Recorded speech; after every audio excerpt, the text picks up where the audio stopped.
Hey video people, Ryan here again with Chomp, and let's take a look at this month's questions you had about video production and motion design. Cost of motion graphics. How much do motion graphics cost to make? The great thing about motion graphics and motion design is the options are almost endless. We can start with something simple, or we can deliver something complex and has more production to it. Simple projects with maybe minimal design might have a lower cost, whereas productions that go longer, have more complex animations, and just take more production over time will probably be associated with higher costs. Some additional aspects that can factor into how much a motion graphic will cost are things like revisions, licensing, project duration, how many assets, how many deliverables are there, or maybe there's some specific direction that the client might have that you need to accommodate and figure out what that might cost. It's always important before kind of getting to that bidding phase is figuring out exactly what the client needs and maybe presenting them with a range of a cost and a few options that might cover their needs. There's no point in just delivering a final cost without really knowing what the client wants or needs.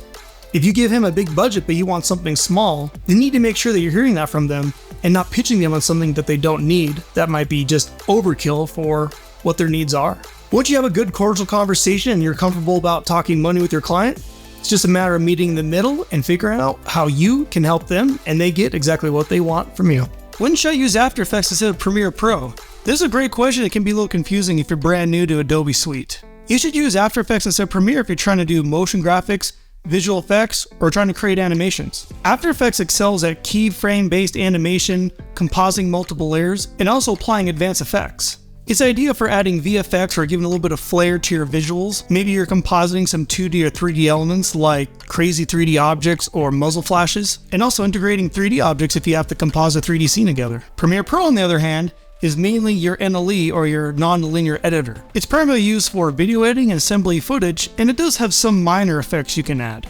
If your focusing is editing and organizing footage, stick with Premiere Pro.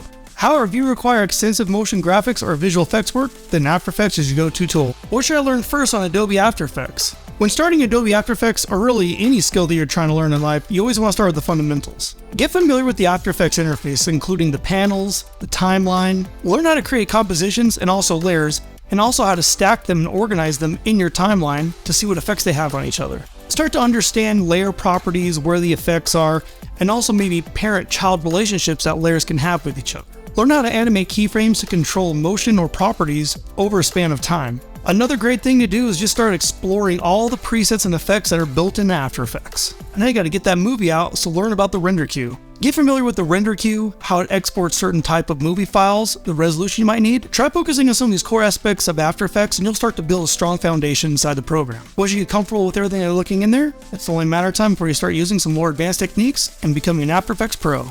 Another Mac versus PC question.